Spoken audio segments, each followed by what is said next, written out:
Okay, so now moving on to our black bean ink. The black bean ink is really cool because just like with the onion skins, where you're just using a part of the vegetable that you would throw away, same thing with the black beans. So I have these black beans that I've just been soaking in water overnight. So I started with just plain old black beans. And in order to cook the black beans, the dry black beans, you have to soak them anyways. So I just took a cup of black beans, covered them with 2 cups of water, and then let them soak overnight. So you want them to soak for at least 8 hours. And you can see they've expanded. Filled up my jar here. And next I'm going to go ahead and filter out the black beans. So just like I would be if I'm just cooking black beans. So I filtered out my black beans, get out all the water, and then these can be set aside to cook. So these are ready to go because what we actually want is the water underneath it. So put these aside on really quick. I didn't think of where I was going to put the colander full of black beans. So, so now I have this bowl full of this really dark black bean ink, and again, or water, soaking water. And again, this is something that I would just throw out normally or put in the compost bin.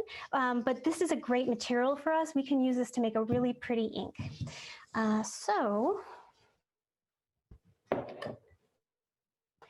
just like we did before, we're going to add it to our, we're going to add it to a pot. We go ahead and pour this in.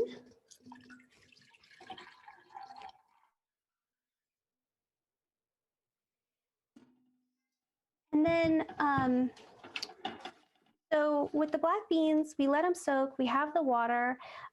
They're not going to get any, it's not going to get any darker than it is now because the beans are out of it.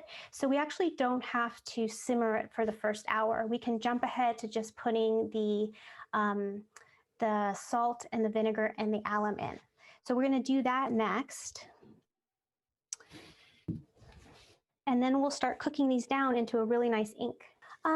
Because I don't have any plant matter that I'm trying to negotiate with, I'm just going to put the salt and the alum directly into the pot. Before, when I had all the peels everywhere, I had the onion peels everywhere, I couldn't quite get a good handle on everything to dissolve it. That's why I did it separately in the cup first. But with this, it's just liquid, so we're just going to add everything straight into the pot. So it's a pretty immediate process. So we do 1 tablespoon of salt.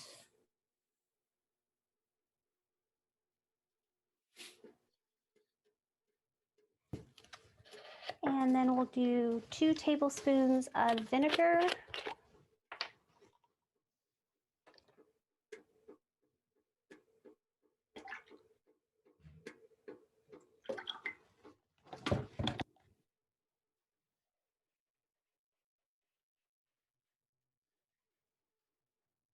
And we'll give it a good stir. I don't know if you can tell, but the color has actually already changed since we added the vinegar.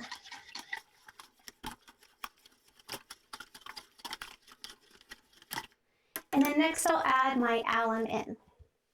So again, working with the alum, I'm going to put on some gloves, wear a mask, just because I don't want to breathe that stuff in or get it cross-contaminate things.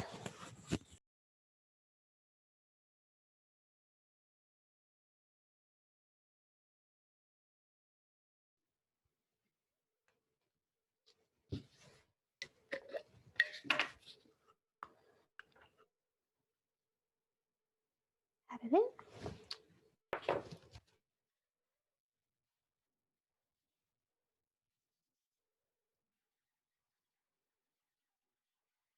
Now, like I mentioned before, you don't have to use the alum. It's a pretty safe material to work with, but it's definitely not food safe, and it's not great to put in the water system. So you could do this without adding the alum. I think, again, if you're working with kids, it's nice to just do it without the alum, so you can just do the whole process in the kitchen. And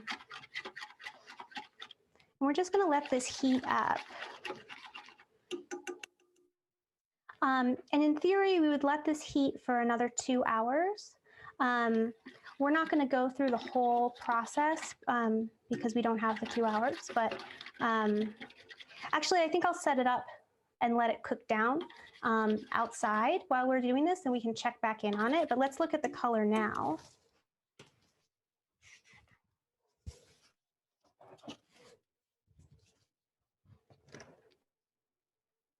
Okay, so we've got a little bit of a purplish color. I don't know if you can see that on the camera. Ah, there we go. So it's a nice kind of purpley dark color.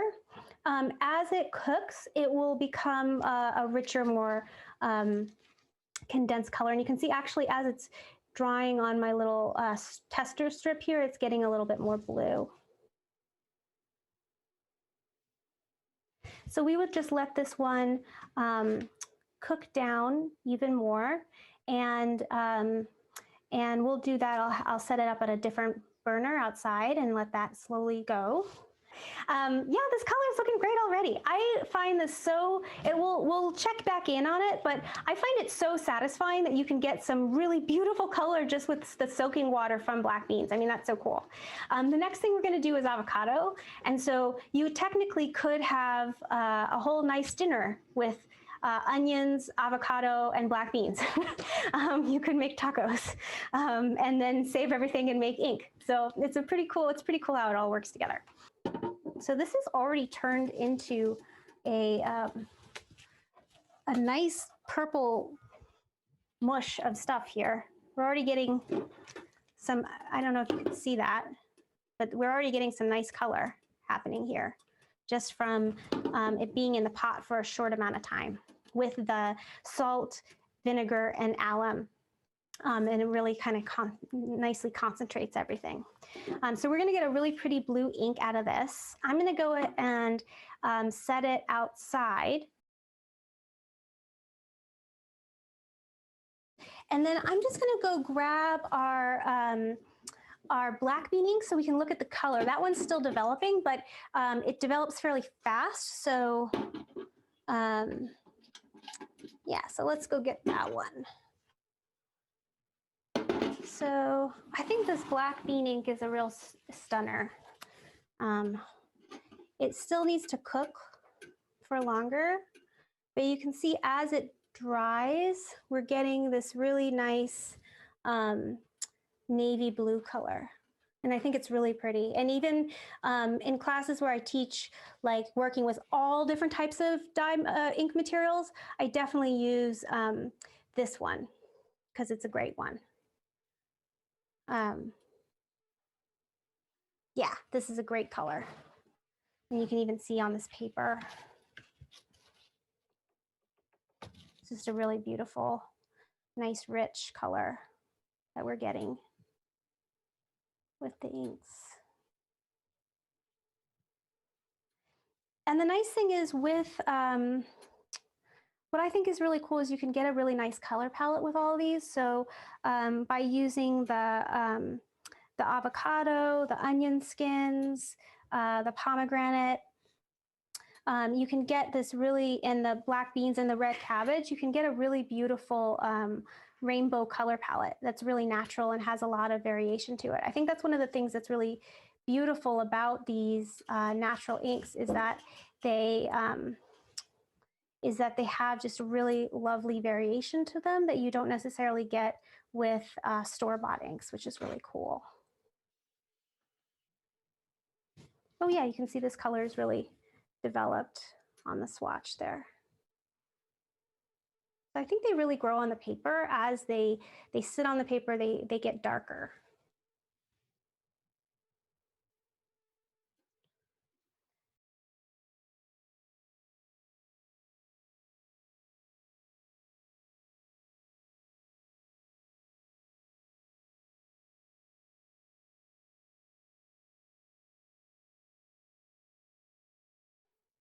But yeah, it's been so wonderful being here with you guys again. Thank you for spending your Saturday with me.